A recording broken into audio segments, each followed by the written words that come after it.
Hello दोस्तों, स्वागत है आप सभी का आपके अपने चैनल द नेक्स्ट लेवल में। दोस्तों, आज का जो वीडियो है जीव विज्ञान के टॉप 30 प्रश्नों के साथ शुरू होता है। यह इस सीरीज का चौथा वीडियो है। इससे पहले हमारे द्वारा इस सीरीज का 3 वीडियो अपलोड किया जा चुका है। यदि आपने उन वीडियो को नहीं देखा है तो हमारे चैनल के प्लेलिस्ट में जाकर उन वीडियो को देख सकते हैं। काफ़ी महत्वपूर्ण प्रश्न उन वीडियो में बताया गया है जो कि आपके आने वाले एग्जाम के लिए काफ़ी महत्वपूर्ण है। और उस सीरीज में आपको फिजिक्स और केमिस्ट्री के भी वीडियो मिलेंगे जो कि आपके आने वाले एग्जाम के लिए काफ़ी महत्वपूर्ण थे और पिछले एग्जाम में पूछे गए प्रश्न भी थे। तो उस वीडियो को भी आप देखना ना भूलें। तो अब मैं इस वीडियो को शुरू करता हूं। आज का पहला प्रश्न है क्वेश्चन नंबर 1। नर तथा मादा युग्मक के युग्मन का प्रक्रम क्या कहलाता है? तो यहाँ नर तथा मादा युग्मक के युग्मन के प्रक्रम के बारे में बोला जा रहा है। इसे क्या कहते हैं? तो यह इसे कहा जाता है निषेचन, यानी ऑप्शन नंबर ए इस प्रश्न का सही उत्तर हो जाएगा। अब चलते हैं अगले प्रश्न की ओर। अगला प्रश्न क्वेश्चन नंबर 2। महिलाओं में पुरुषों की अपेक्षा निम्नलिखित में से कौन सी बीमारी होने की प्रवृत्ति अधिक होती है? तो यहाँ महिलाओं में पुरुषों की अपेक्षा बोला जा रहा है, तो कौन सा बीमारी ज़्यादा मात्रा में होगी? तो वह बीमारी का नाम है गठिया। गठिया यानी ऑप्शन नंबर डी इस प्रश्न का सही उत्तर हो जाएगा। अब चलते हैं अगले प्रश्न की ओर। अगला प्रश्न क्वेश्चन नंबर 3। हृदय की धड़कन को उत्तेजित करने वाला हार्मोन कौन सा है? हृदय की धड़कन को उत्तेजित करने वाला हार्मोन के बारे में पूछा जा रहा है, वह कौन सा है? तो वह है थायरोक्सिन, यानी ऑप्शन नंबर ए इस प्रश्न का सही उत्तर हो जाएगा। अब चलते हैं अगले प्रश्न की ओर। अगला प्रश्न क्वेश्चन नंबर 4। मांसपेशी को हड्डी से जोड़ने वाले ऊतक को क्या कहते हैं? तो मांसपेशी को हड्डी से जोड़ने वाले ऊतक को क्या कहा जाता है? तो यह कहा जाता है टेंडल, यानी ऑप्शन नंबर सी इस प्रश्न का सही उत्तर हो जाएगा। अब चलते हैं अगले प्रश्न की ओर। अगला प्रश्न है क्वेश्चन नंबर 5। मानव शरीर में डिहाइड्रेशन निम्न पदार्थों की कमी के कारण होता है। तो डिहाइड्रेशन किस पदार्थ की कमी के कारण होता है? तो वह है जल, यानी ऑप्शन नंबर डी इस प्रश्न का सही उत्तर हो जाएगा। अब चलते हैं अगले प्रश्न की ओर। अगला प्रश्न क्वेश्चन नंबर 6। यक्ष्मा के विरुद्ध निम्नलिखित में से कौन सी औषधि असरदार होती है? तो यहाँ अक्षमा के बारे में बोला गया है, तो कौन सी औषधि जो है बहुत असरदार है? उस औषधि का नाम है स्ट्रेप्टोमाइसिन, यानी ऑप्शन नंबर डी इस प्रश्न का सही उत्तर हो जाएगा। दोस्तों, इसी तरह का हमारा एक सीरीज जो फिजिक्स और केमिस्ट्री का भी चल रहा है, तो उन वीडियो को भी आप देखना ना भूलें ताकि आपके आने वाले एग्जाम में आपका अच्छा से अच्छा प्रिपरेशन हो सके। अब चलते हैं अगले प्रश्न की ओर। अगला प्रश्न है क्वेश्चन नंबर 7। शराब पीकर वाहन चलाने के लिए श्वसन परीक्षण में यातायात पुलिस क्या इस्तेमाल करते हैं? यहाँ श्वसन परीक्षण के बारे में बोला जा रहा है। यातायात पुलिस किस कारण से उसे पकड़ लेते हैं, किसका परीक्षण करते हैं? तो वह है पोटेशियम डाइक्रोमेट सल्फ्यूरिक अम्ल, यानी एसिड का प्रयोग करके उसे पकड़ा जाता है, यानी ऑप्शन नंबर ए इस प्रश्न का सही उत्तर हो जाएगा। अब चलते हैं अगले प्रश्न की ओर। अगला प्रश्न है क्वेश्चन नंबर 8। मुख शोधनों यानी माउथ वाशों तथा टूथपेस्टों में निम्नलिखित में से कौन सा यौगिक आमतौर पर प्रयोग किया जाता है? तो यहाँ जो हो जाता है, हम लोग टूथपेस्ट यूज करते हैं, उसमें कौन सा आमतौर पर यौगिक उपयोग किया जाता है ये आपको बताना है। तो उस यौगिक का नाम है हाइड्रोजन पेरा ऑक्साइड, यानी ऑप्शन नंबर सी इस प्रश्न का सही उत्तर हो जाएगा, हाइड्रोजन पेरा ऑक्साइड। अब चलते हैं अगले प्रश्न की ओर। अगला प्रश्न है क्वेश्चन नंबर 9। जोड़ों में मूत्रामल क्रिस्टल जमा होने पर निम्नलिखित में से कौन सा रोग पैदा होता है? तो यह कौन सा रोग पैदा होता है, यानी कि उस रोग का नाम है गाउट। जोड़ों में जब मूत्रामल क्रिस्टल जमा हो जाता है तो गाउट रोग पैदा होता है, यानी ऑप्शन नंबर डी इस प्रश्न का सही उत्तर हो जाएगा। आप चलते हैं अगले प्रश्न की ओर। अगला प्रश्न क्वेश्चन नंबर 10। सिग्मोइड क्लोम किसका भाग है? तो सिग्मोइड कोलोन जो है यह भाग है बड़ी आंत का, यानी ऑप्शन नंबर बी इस प्रश्न का सही उत्तर हो जाएगा। अब चलते हैं अगले प्रश्न की ओर। अगला प्रश्न है क्वेश्चन नंबर 11। निम्नलिखित में से कौन सा रोग वायरस से उत्पन्न होता है? तो वायरस से उत्पन्न होने वाला रोग के बारे में बोला जा रहा है। उस रोग का नाम क्या है? तो वह है पोलियोमाइलेटाइस, यानी ऑप्शन नंबर ए इस प्रश्न का सही उत्तर हो जाएगा। अब चलते हैं अगले प्रश्न की ओर। अगला प्रश्न है क्वेश्चन नंबर 12। हैजा के रोगाणुओं की खोज किसने की थी? तो यहाँ हैजा के रोगाणुओं की खोज के बारे में बोला जा रहा है। यह रोग का खोज किसने किया था? तो इस रोग का खोज रॉबर्ट कोच के द्वारा किया गया था, यानी ऑप्शन नंबर ए इस प्रश्न का सही उत्तर हो जाएगा। अब चलते हैं अगले प्रश्न की ओर। अगला प्रश्न है क्वेश्चन नंबर 13। पार्किंसन रोग के इलाज को विकसित करने में महत्वपूर्ण योगदान देने के लिए निम्नोक्त में से किसे नोबेल पुरस्कार प्रदान किया गया है? तो नोबेल पुरस्कार से प्रदान किया गया था जो पार्किंसन रोग का इलाज किए थे, उनका खोज किन्होंने किया था?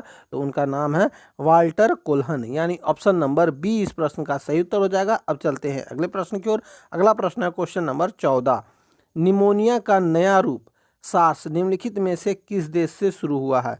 तो निमोनिया का नया रूप जो है वह सार्स है, जो कौन सा देश से शुरू हुआ था ये आपको बताना है। तो उस देश का नाम है चीन, यानी ऑप्शन नंबर सी इस प्रश्न का सही उत्तर हो जाएगा। अब चलते हैं अगले प्रश्न की ओर। अगला प्रश्न है क्वेश्चन नंबर 15। मधुमेह के रोगियों द्वारा प्रयोग में लाए जाने वाले स्वीटेक्स में कितनी ऊर्जा होती है? तो स्वीटेक्स में कितनी ऊर्जा होती है ये आपको बताना है। तो स्वीटेक्स में टोटल 5 कैलोरी ऊर्जा होती है, यानी ऑप्शन नंबर ए इस प्रश्न का सही उत्तर हो जाएगा। दोस्तों इसी तरह का हमारा एक सीरीज फिजिक्स का और केमिस्ट्री का भी चल रहा है, और इसी तरह का झारखंड के भी बहुत ही महत्वपूर्ण प्रश्नों के साथ सीरीज चल रहे हैं। तो उन सीरीज को देखना ना भूलें। यदि आप झारखंड के एग्जाम दे रहे हैं तो वो झारखंड के क्वेश्चन के साथ बहुत सारे सीरीज चल रहे हैं, झारखंड जीके के टॉप 50 प्रश्नों के साथ, और झारखंड करंट अफेयर्स के साथ, झारखंड जनजातियों के साथ, झारखंड मंदिर के साथ, ये सभी वीडियो हमारे चैनल पर दिया जा रहा है। तो आप उन सीरीज को भी देखना ना भूलें, काफ़ी महत्वपूर्ण है, आपके आने वाले एग्जाम के लिए काफ़ी हेल्प करेंगे आपको। और फिजिक्स केमिस्ट्री का ये जीके आपको साथ में मिल रहा है। ये सारे वीडियो को आप ज़रूर से ज़रूर देखें ताकि आपके आने वाले एग्जाम में आप अच्छे से तैयारी कर सकें, और जितना हो सके अपने दोस्तों में भी इन वीडियो को शेयर करें। अब चलते हैं अगले प्रश्न की ओर। अगला प्रश्न है क्वेश्चन नंबर 16। ग्लूकोमा यानी कि ग्लाउकोमा या ग्लूकोमा जो है निम्नलिखित में से किसका रोग है? तो यह रोग है नेत्र का, यानी ऑप्शन नंबर डी इस प्रश्न का सही उत्तर हो जाएगा। अब चलते हैं अगले प्रश्न की ओर। अगला प्रश्न क्वेश्चन नंबर 17। नवजात शिशु को BCG का टीका कब लगाया जाना चाहिए? तो नवजात शिशु को BCG का टीका जन्म लेने के बाद तात्काल लगा देना चाहिए, यानी ऑप्शन नंबर ए इस प्रश्न का सही उत्तर हो जाएगा। अब चलते हैं अगले प्रश्न की ओर। अगला प्रश्न क्वेश्चन नंबर 18।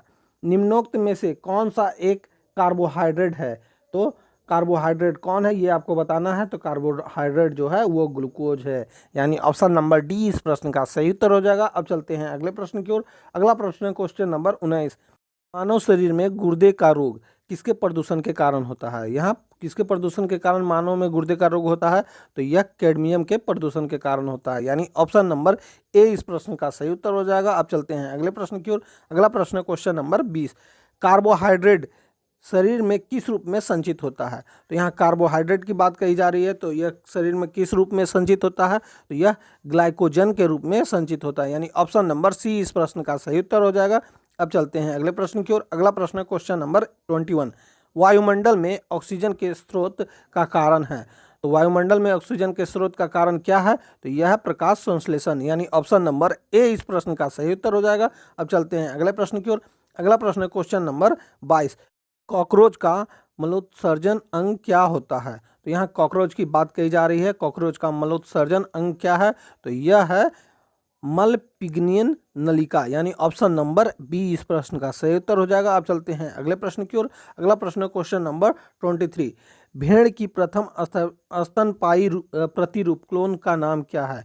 तो भेड़ के बारे में बोला गया है, स्तनपायी प्रतिरूप क्लोन का नाम क्या है? तो यह है डोली, यानी ऑप्शन नंबर बी इस प्रश्न का सही उत्तर हो जाएगा। अब चलते हैं अगले प्रश्न की ओर। अगला प्रश्न क्वेश्चन नंबर 24। राइबोफ्लेविन क्या है? तो राइबोफ्लेविन जो है यह एक विटामिन है, यानी ऑप्शन नंबर ए इस प्रश्न का सही उत्तर हो जाएगा। अब चलते हैं अगले प्रश्न की ओर। अगला प्रश्न क्वेश्चन नंबर 25। डॉली एक प्रतिरूपी डैश का उदाहरण है, किसका उदाहरण है? तो ऊपर मैंने प्रश्न में बताया कि डॉली एक भेड़ का प्रतिरूप क्लोन है, यानी ऑप्शन नंबर सी इस प्रश्न का सही उत्तर हो जाएगा। अब चलते हैं अगले प्रश्न की ओर। अगला प्रश्न क्वेश्चन नंबर 26। निम्नलिखित में से कौन एक गर्म रक्त वाला जानवर है? तो गर्म रक्त वाला जानवर जो है वह बंदर है, यानी ऑप्शन नंबर सी इस प्रश्न का सही उत्तर हो जाएगा। आप चलते हैं अगले प्रश्न की ओर। अगला प्रश्न क्वेश्चन नंबर 27।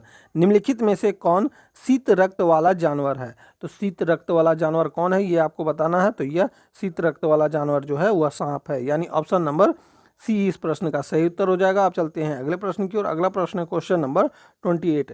निम्नलिखित में से डॉग फिश का आवास क्या है?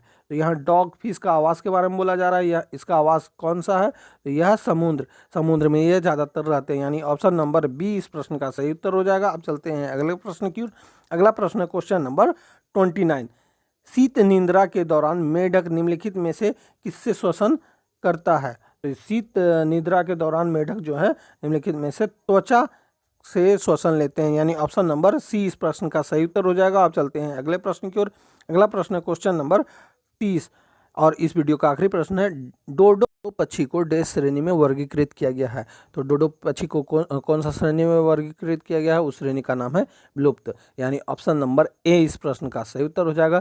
तो दोस्तों यहीं पे हमारा यह वीडियो समाप्त होता है। उम्मीद है कि आपको यह वीडियो अच्छा लगा होगा और आपने पिछले सारे वीडियो को जरूर देखा होगा। तो अब मैं मिलूंगा आपसे अगली वीडियो में, तब तक के लिए जय हिंद, वंदे मातरम।